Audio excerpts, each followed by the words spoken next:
Welcome back to Nick Lenz, Comic Corner Classic, Less Known Classics.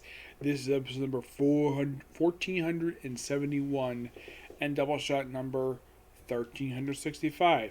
Now, this one is going to be the last one for physical trades for a while to feature a trade from Valiant, because as of right now, this is the last one because I'm pretty much out of Valiant trades right now. Though the Marvel trade, which I do have here, is for the first time in a while, it's not a Marvel Masterworks Amazing Spider-Man trade. Nope, it's a complete different one, which I'll get to that. Alright, first up is a Valiant book. This is Divinity. Yep, a 4-issue miniseries. First of 3 miniseries for Divinity. Written by Matt Knott. He does the writing for this book. It's really good. And the artwork in here is done by Trevor Hursane. Now, the thing with this particular book, it has got gorgeous artwork. I commonly describe this book as beautiful, which, yes it is. It is, simply put, a original concept. Now, I don't think there was a Divinity character for the original continuity for Valiant. I don't think so, no. I'm going to take a quick look about that. Let's see.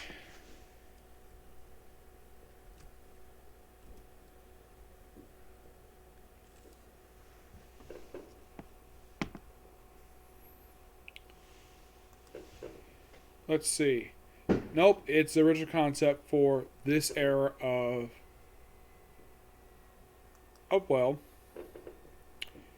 Valiant. Yeah, it's by far, I think, like the first original character who is not, let's say, a rebooted version of a previous character. Yes, aside from having 3 miniseries, there was a kind of a continuation of basically a third one called Eternity.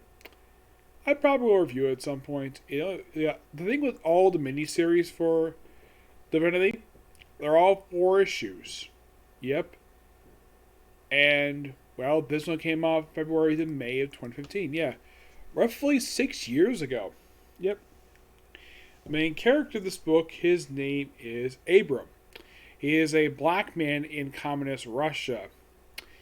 Yes, I believe this is set initially in the 1950s, I think so, during the height of the Russian space race.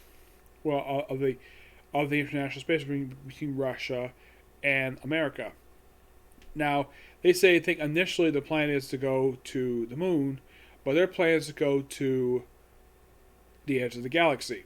Okay, my guess is that the inspiration for this series is, and this is just my personal, I think the inspiration for the series was 2001, because we have it where Abram goes off into space. That's the name of the guy who's Divinity himself. Yes, I believe so. I'm just making sure about this because I believe this. Yeah, he is Abram Adams. That's the name of the guy. And he's a cosmonaut. And if you're curious now, this is the back of him. What does it look like from the front? Well, that's a close-up of him. Yeah, and he always wears this particular attire. Now, he goes off into space in a rocket with a couple other cosmonauts. And he gets powers. And then, for some reason, he ends up doing a bit of time travel. Yes, he does power of time travel. By himself, no machine, just him in his suit.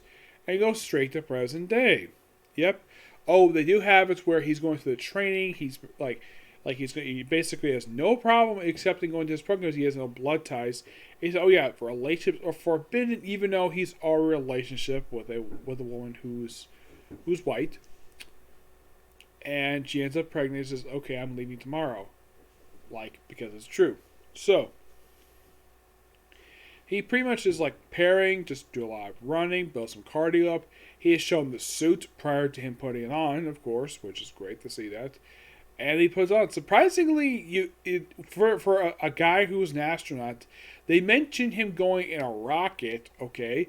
But here's the thing. We don't see the rocket at all. He just automatically in space, and then he develops weird powers, and he apparently ends up in modern day, ends up facing up against Unity, which if you don't know what Unity is, now this was a group of valiant superheroes comprised of people like X-Men of War, Ninjak, Faith, well, and the Eternal Warrior. He ends up fighting them, and he pretty much easily beats them.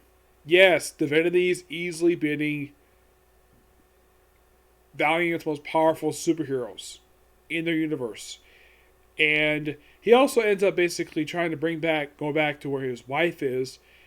Well, is actually his girlfriend. He says, "Oh yeah, I did have a child, but she actually got married to another guy, and his daughter thought of him as basically her father, and she died. As for the little girl, I believe she's still alive because they never said she actually died. She's just still around, just not basically there. But this actually is a really good miniseries. I can't wait to review the other two, especially since the third one is a big crossover.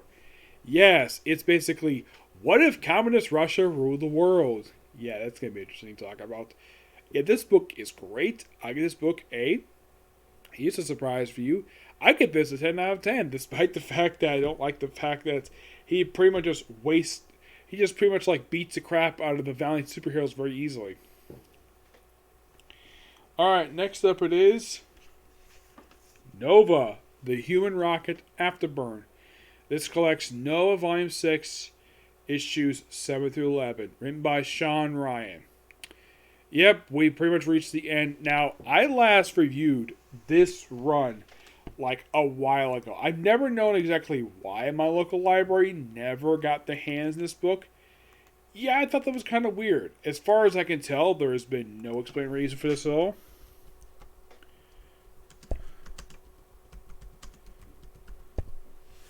Like, I did review this apparently 4 years ago. Yeah, that's when I reviewed the last trade for this one. Yeah, 4 years ago. Could be almost 5 years ago. Yes. Now, the first issue is basically, Sam looking for his father still, because the guy who we found in the previous find was not his father, it was a clone.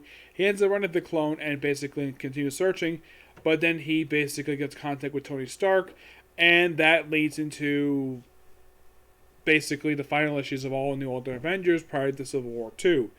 And then we have Civil War II happen in this book, and Nova doesn't do much or anything. He pretty much is overlooked by the superhero community for no reason. Heck, even this actually is Civil Rogers. He pretty much tells him just to go home, despite the fact he's a well-recognized superhero. And he says at one point he was going to be Nova, and then he decides to, then he somehow gets contact with the World Mind. Yes, and here's a fun factoid for you. The last time the World Mind actually made a physical appearance in any comic book was back in the Thanos Imperative. Yes, that was the last special time. And he's talking to somebody inside the World Mind, and he asks about his father, if he's in the World Mind, because the World Mind is basically the source where all the power of the Nova Corps basically is. And Richard Rider himself absorbed the World Mind because he was the only Nova left just prior to the start of Annihilation back in 2006. And he says basically that he initially didn't want it because what happened with Supernova. And, World Mind does remember that, but he'll basically be in control. So, and it turns out the guy he's talking to is Richard Rider. And then mentions, about his mom being Gloria, as in Gloria Rider. And basically, he's still alive, but he's unconscious. He's at this point anyway, he's in the Cancerverse. And then they had this thing end with him getting out of the Cancerverse, perfectly fine, and reunite with his mother. As in the case of Sam, he basically says he'll continue to be Nova, because he has to. And that's it. That's literally what happens in these issues. It seems as though, not a lot happened. I would say the most significant thing that happened here was him meeting Richard Rider for the first time.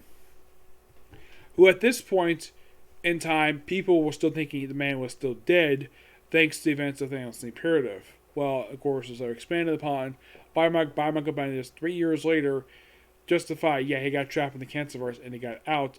They do, in fact, expand upon this in the very next volume for the series. But this actually is, well, the last little bit, basically, there is for Nova under Sean Ryan. My final thoughts for this run for Nova. It's a okay run, per se. It's not that long. Though, here's one thing that even everyone will agree. Relaunching this book after issue 11 was by far a really dumb idea. Especially since, here's the thing, just 1 year prior, they had just relaunched the book. And we relaunched the book again, but this time we have the creative team behind the series Groot on the book, and the book gets canceled after 7 issues. Which makes it tied for the shortest volume since volume 3. Yeah, volume 3. And this is only volume 6 out of 7. Yeah, this also was by far, I should point out though, this is the first volume I've actually fully completed reviewed. I have not finished reviewing the previous volume yet, volume 5. I believe I got a couple trades left to go for that one. And that's it. 7 I haven't reviewed because like one trade for that one. 4, I would love to review this run because this one's the longest and I love the dynamic and the London run. Now, I did review some stuff related to Nova in the pages of Guardians of the Galaxy. Of course, I will be reviewing more of Richard Rider Nova in a Guardians of the Galaxy book, which I got yesterday. But my only problem with this book is, for these issues, it doesn't seem like though you have a lot of stuff happening over the course of only 5 issues.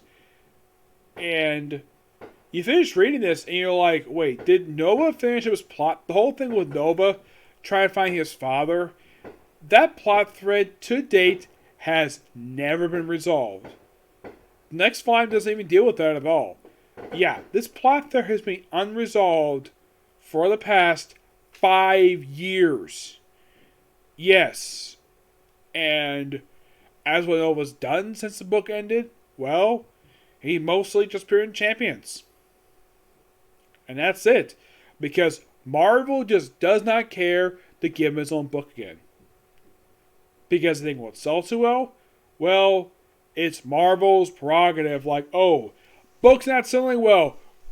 Gotta hit that restart button. Yes. I remember this happening. Like, really, Marvel? Really?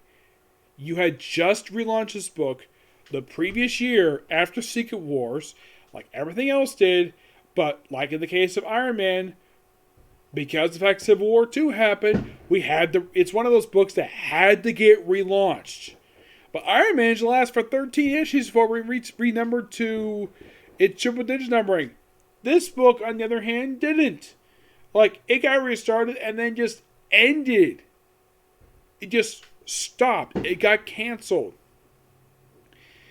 Yeah, as far as I know, when it came to this book ending, like, there was no article saying, oh yeah, the book just ended. It just abruptly ended after only 7 issues. Presumably, in my opinion, low sales. Because I don't think that what the book needed was the restart. I think that's what ultimately killed the book was the restart. Because, here's the thing. Readers are getting sick and tired of the relaunches for the Marvel books. Marvel does it way too much. And if you think about it, in the last couple of years, they really have slowed down on that. I mean, there have been a few books here and there that have had some relaunches. I mean, look at, let's say, last year, for example. Do you know how many books were launched just last year? Like, 1 book. And I think that was Iron Man. And that was it. But, oh yeah, there was actually one book, I think it was Guardians of the Galaxy. And I think that was it. Yeah, as far as I can tell, those 2 are the only ones I can think of that was number 1 last year. This year, it's just been X-Men. And that's it. Just X-Men. As far as I can tell, that's the only one I can think of. Yeah, I'm glad the fact Marvel has really slowed down on it. But for the period of like 2012 to I'd say about 2018, Marvel just overdid it. They just love hitting that restart button. And you wonder why people don't read much from Marvel Comics anymore. And they prefer DC, because DC, if you're curious though, DC more hit the reset button on the graphic novels, not the individual issues themselves. And in my opinion, the frequent restarts of books for some characters, not in the case of books like Iron Man or Thor, is in my opinion what killing the books at Marvel is the frequent relaunches, because people are just getting so confused because we just had issue 11 and we have another number 1. Why? There's like no reason at all. I mean, if you look at it, in the past 9 years, only 2 books managed to change writers without... Actually, 3 books is actually right now. 3 books managed to change writers, and here's the thing. We did not have to hit the restart button when we got a brand new writer. That has been a common problem with Marvel for the past 9 years. Where we got a brand new writer in the book, gotta hit that restart button. Yes, it's a by far really stupid policy. I'm glad Marvel has slowed down on it, because I think that even some people at Marvel are getting sick and tired of it. Excuse me. But if you look at it, under C.B. Sebesky, you don't get it very much anymore. Under Axel Alonso, yeah, it happened a lot more when he was in charge. Like, there was a bunch of bullcrap he did when he was in charge. C.B. Sebesky, well, he only did 1 major relaunch. I mean, actually about 2 of them. Like, he did 1 in 2018 with the Fresh Start initiative and the X-Men stuff. And that's basically been it. Though people tend to accuse why Marvel books don't sell very well, it's because there's too many books on the shelf. That could be the reason, yes. But in my opinion, of why books don't sell very well, Marvel does not market the books. Nope, they don't. Just shove them on the shelves because it says people to buy them. It's a very old mentality that apparently they basically borrow from Charlton. Because apparently Charlton had this problem too, where a lot of their books were simply shoved on the shelves without promoting them. Yep. But yeah, not much else to say about these 2 trades. The Divinity book was really good. Nova was okay. I don't think there's anything wrong with Sean Ryan's one per se. I just kind of think why they picked Sean Ryan for to write Nova. As far as I can tell, the guy hadn't written very much. I mean, the only book I read prior to this that he wrote was New Suicide Squad. That was the last book he wrote prior to this book coming out. And I think he wrote like 1 story for Batman for one of the Giant Size books. And that's been pretty much it for him. So, why pick a writer people barely know? Like, if you're not going to get Dan Abnett's book, okay, or Jeff Loeb, why not? How about keep Gary Duggan a book? At least his run was actually awesome. It felt like the book was going someplace under his tenure. Sean Ryan, it didn't feel like that. It just basically just wanted to retcon stuff. Also, another problem I had with the book, aside from the fact that there was a plot thread, was the fact that apparently Sean Ryan forgot the fact that Sam had a girlfriend. Her name is Carrie, and she had piercings. And he described her as the cutest girl in school in the opening story arc of the previous volume. And here's the thing. Like, in the entire 11 issues, she appeared like a couple times. And apparently the writer forgot the fact that he was dating her. It's one of 2 superheroes I can think of where, even though another writer established they already in a relationship, either they ignored this relationship and started another one with no explanation and just, well, don't do anything with it. The only other time I've seen this happen was actually just very recently with Miles Morales, because at the end of Bendis run, they had him hook up with Bombshell. And then by the time that the current writer took over, it's like, nope. Just ignore it and hook up with a different woman. It's like some people don't like interracial couples. And here's the thing. That's a real life thing. Like, biggest example of this, Cody Rhodes and Brandy Rhodes. Like, that's interracial couple right there. And here's the thing. No one's got a problem with it. Okay? Like, this is perfectly natural. And yet some people are so pig-headed we can't have this happen. It's kind of the same thing happened with Star Wars, where you had Finn apparently, like the character Rose introduced in Last Jedi. Well, apparently this implied that Rose had a thing for Finn and possibly might their relationship. And then that is ignored, just put him with a black woman. Yes, I think some people are just really stupid. Yep. But yeah, that's going to be pretty much it for this particular review. Stay tuned for tomorrow. I'm probably going to have about a couple comic corners coming tomorrow, both digital. And it'll be on one character who's not Moon Knight. Yes, not Moon Knight. It'll be on a character I haven't discussed in a while, Harley Quinn. And I'm discussing 2 other trades. I just couldn't get the trades for them because they're simply not available. You'll find out what they are in the 2 comic corners coming tomorrow. Okay, next video. Bye.